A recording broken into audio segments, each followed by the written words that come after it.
Hi, everyone, and welcome to our Work Comp for Contractors webinar. My name is Jacob Cole. I'm the marketing coordinator here at CID. Today, Darby Fisher, our Work Comp underwriter, will be sharing her expertise in helping you fully understand workers' comp for contractors. She'll be going over the specific learning objectives in just a second, but before I pass it off to her, I wanted to quickly go over the logistics of this webinar. As you can tell, you're all muted, but there is a chat feature, so you can type your questions in at any time and we'll answer them throughout the webinar or after the webinar. Also, a short survey will pop up after the webinar so you can help us improve these for you. So we appreciate you taking the time to fill that out. And without further ado, I'll pass it off to Darby. Good morning, everyone. So before we deep dive into the webinar, I do want to go over the objectives with you. Today, we're going to be learning how to understand the business operations of the risk, learn what types of contractors to target for success, how to properly communicate the risk to the carrier, and just an overall understanding of and better understanding of learning how to underwrite an artisan contractor risk. So the best contractors to target, artisan contractors. As many of you know, an artisan contractor is a skilled tradesperson who performs specialized tasks often on a client's property. Artisan contractors possess expertise in a particular trade, such as plumbing, electrical work, or carpentry, and they focus on that specific trade. They could be hired by general contractors or directly by clients. Unlike a general contractor who manages an entire project, artisan contractors concentrate on specific parts of that project. So artisan contractors, they're the sweet spot in the insurance world for a few reasons. They often thrive in commercial insurance due to their specialization, manageable risk exposure, and ability to implement strong safety protocols. Their risks are well defined and often less severe compared to a larger construction operation or high risk trade. Additionally, their smaller scale, stable workforce and proactive safety practices make them an attractive class of business for insurers. And as a result, artisan contractors can often secure workers' comp coverage at affordable rates with fewer challenges than contractors in more hazardous or larger scale operations, making it easier for these artisan contractors to manage risks and maintain favorable insurance rates. Artisan contractors typically require several types of licenses depending on the trade, location, and the nature of the work they do. So licenses affect how contractors are classified for workers' compensation insurance. In California and similarly in other states, artisan contractors are classified under the C license category by the Contractors State License Board. So for instance, a drywall contractor, they would have a C9 license, whereas a plumber would have a C36. Unlicensed work can avoid coverage or increase premiums due to higher risk, so be sure to always check that your insured has an active license. You should focus on artisan contractors because they have specific manageable risks and fewer complexities when it comes to insurance needs, making them easier to insure. Artisan contractors often have a steady stream of work from both residential and commercial clients. These contractors often work year-round and may not experience the same seasonal fluctuations as general contractors, who focus on larger projects that may only come up intermittently. And the risk associated with artisan contractors, it's more defined. So underwriting and claims management are more streamlined. Artisan contractors tend to have long-term relationships with insurance providers, leading to higher client loyalty and referrals. So the bottom line is that artisan contractors, they're a high volume, low drama, high retention segment of the insurance market, making them an ideal target for profitable growth. So it's really important to target and market the classes of business that are stable in the industry. I want to just touch on a few, some of the best classes of artisan contractors to target, which could be plumbing, electricians, and HVAC because of their high demand for residential, commercial, and emergency work. For plumbers, the constant need of insurance due to exposure to water damage or property damage, making them a great class to target. Electricians and HVAC work with high voltage systems, which increases the need for coverage to be in place. Specialty contractors like masoners, painters, and landscapers can also be great targets due to niche expertise and the need for comprehensive protection. Overall, artisan contractors are ideal for building a profitable workers' compensation portfolio because their consistent need for coverage, their loyal clients, and often operate a lower risk business. They can offer opportunities for repeat business, cross-selling, and high retention. CID, we specialize in artisan contractors, and we can also write all coverages for contractors. So if your needs expand outside of just work comp, definitely reach out to us. The harder to place contractors are going to be those GCs. So for all of you that are experienced in writing general contractors, you may already know that a GC is a professional or business responsible for overseeing and managing the construction of a project from start to finish. So the GC coordinates all aspects of the project, including subcontractors, materials, timelines, and budgets. They serve as the primary point of contact between the client and the various other parties involved in the construction process. So these would be class type B licenses. General contractors, they're harder to place risks because they face higher liability risks due to the nature of the construction work and their responsibility for the performance of those subcontractors. So their exposure varies based off of project size, complexity, location, making it harder to predict and underwrite accurately. Construction projects are highly regulated, and general contractors are often exposed to legal disputes, client complaints, potentially litigation. So due to these complexities, general contractors are considered higher risk clients by insurers, which makes them harder to place. As a result, they typically face higher premiums and more rigorous underwriting requirements. At this time, CID is not a market for general contractor due to these reasons, as our current appointed markets want to focus on stable, competitive contractors, such as those artisan contractors. General contractors face various workers' compensation exposures, making them difficult to place and can affect your production. To note a few, exposures such as subcontractor liability. So if subs don't carry their own workers' comp insurance or have insufficient coverage, the GC could be held liable for their workers' injuries. Or temporary workers or those hired for specific projects, they add unpredictability to workers' compensation coverage since they may only be employed for short periods.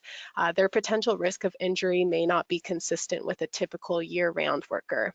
So ensuring temporary workers adds a layer of complexity, as contractors may not have long-term data on the risks involved with these workers, making it harder to predict the frequency and severity of claims. So general contractors have a combination of diverse risk profiles, shifting liabilities, temporary and seasonal workers, and complex contractual relationships, making it difficult to write workers' compensation policies for GCs, as insurers must carefully assess these variable factors and their potential impact on claims making the underwriting process more complicated.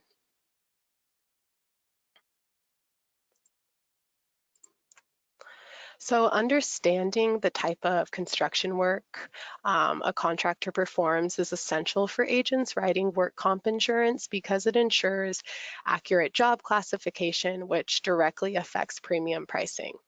It helps assess the level of risk injury and determine the right insurance carrier, since some avoid high-risk trades.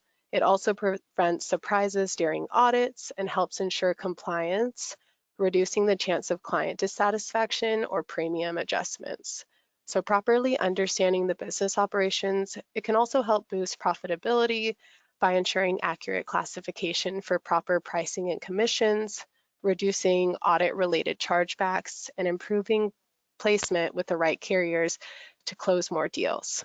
So it creates upsell opportunities for additional coverages and helps build niche reputation that attracts referrals, leading to more business with less effort.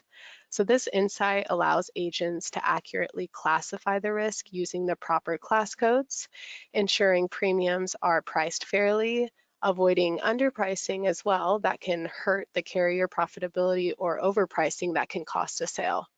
It also allows for appropriate market placement, aligning the client with a carrier that best fits the risk profile and improving chances for competitive pricing and renewals. So it's really crucial to consider how employee exposures affect market placement. In other words, the specific roles, responsibilities, and risk associated with the employees on the job site play a significant part in determining the level of risk an insurer will assume and how that risk will be priced and placed with the carrier.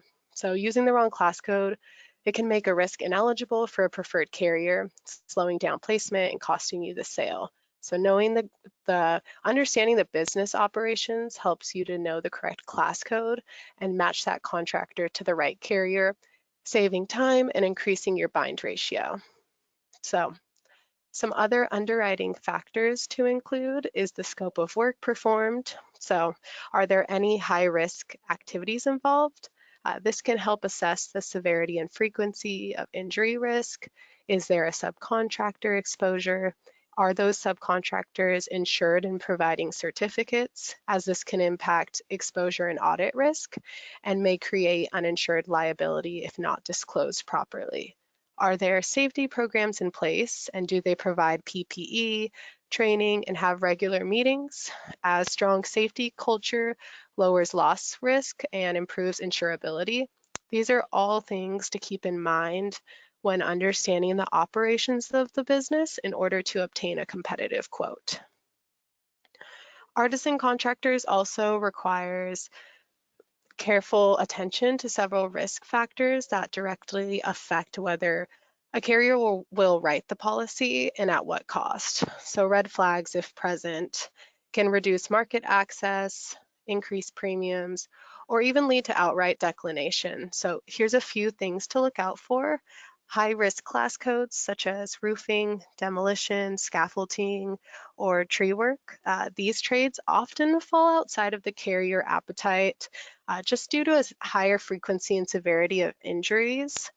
The use of uninsured subcontractors. So if a contractor hires 1099s without verifying their own workers' comp coverage, the carrier can treat those subs as uncovered employees, and they can get added to the premium during audit, resulting in large unexpected bills and the potential for a non-renewal. OSHA violations or citations, especially for serious or repeated violations, it indicates a lack of safety awareness or enforcement. So identifying and addressing some of these red flags early on helps agents determine where to place their time and energy when building their book of business by going after clean, stable businesses.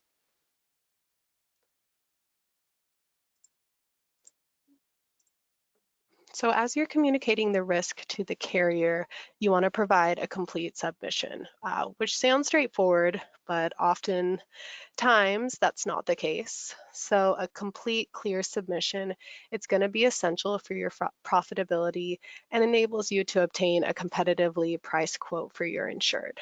So you want to be sure to provide a completed Accord 130 that includes an accurate description of business operations. This will provide the foundational data underwriters use to start their risk assessment. Missing or vague info, it slows the process down or leads to assumptions. So by communicating the risk clearly, you're not just protecting your clients, but you're boosting your profits and positioning yourself for long-term success. Loss history is important to provide for risk assessment and premium pricing, as it helps the underwriters evaluate how risky the contractor is to insure. So loss history influences the cost of coverage. While a supplemental application for artisan contractors is required because it provides the additional information that's needed to underwrite, it's also really beneficial to the insured because it gives them a chance to tell their full story and potentially improve their insurability.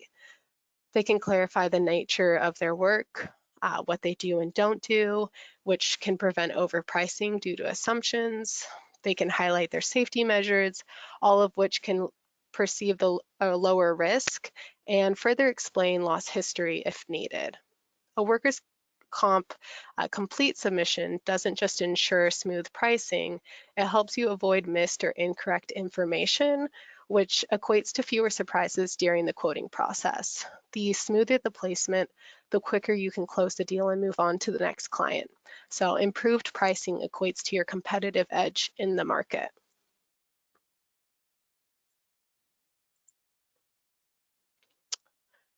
So I have created an example business that I want to walk through, highlighting some of the important items when underwriting an artisan contractor. All of these help contribute to the overall positive profiling of the risk that leads to additional credits and a more competitively priced quote.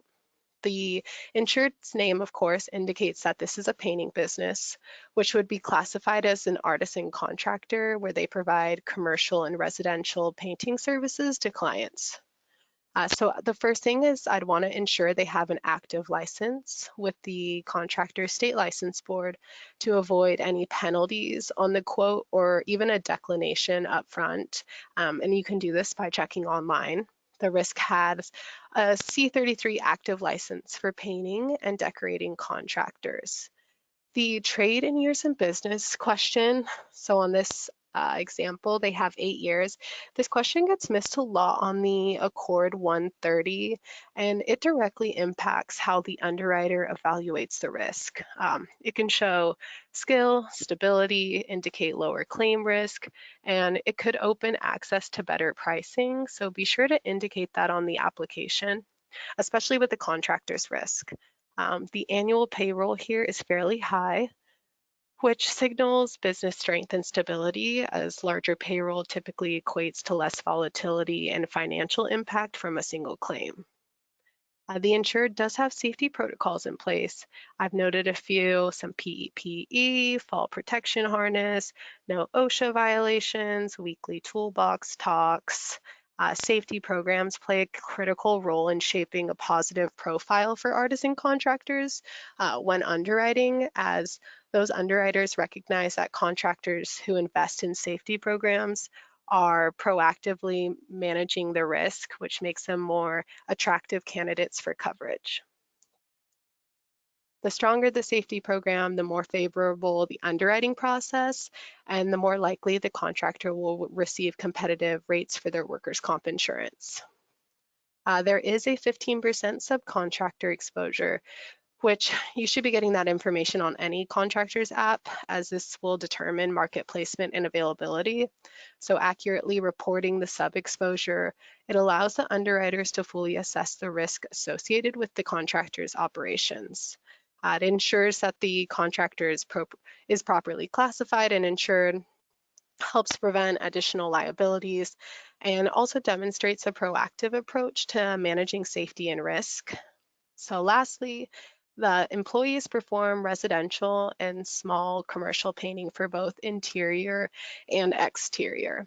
So it's really beneficial to provide more information on the employee's duties, like I have listed here, as opposed to on Accord 130s, I often receive maybe just the annual payroll and it'll just state painting. That doesn't give me a lot of information to go off of. So providing a detailed employee exposure ensures correct class codes and pricing, leading to financial fairness and better risk predictability.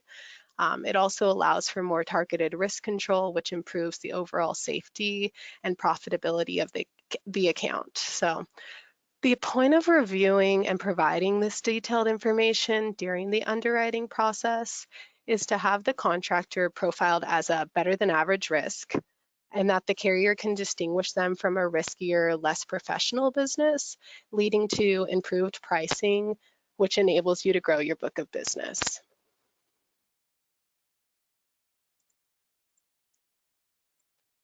So in providing you with the blueprint for success, I want to leave you with some final thoughts on how to successfully write contractors. The first being looking to join contractor associations to connect with local artisan contractors in your area.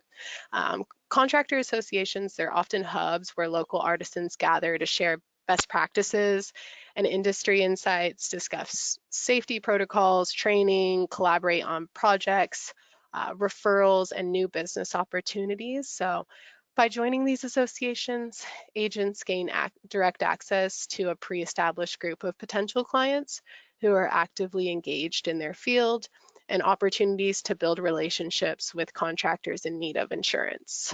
Uh, Asking for referrals from your existing contractor clients can be a highly effective strategy as your existing contractor clients have already experienced your service and trust to protect their business. So it can help you gain high quality leads that are more likely to convert into clients.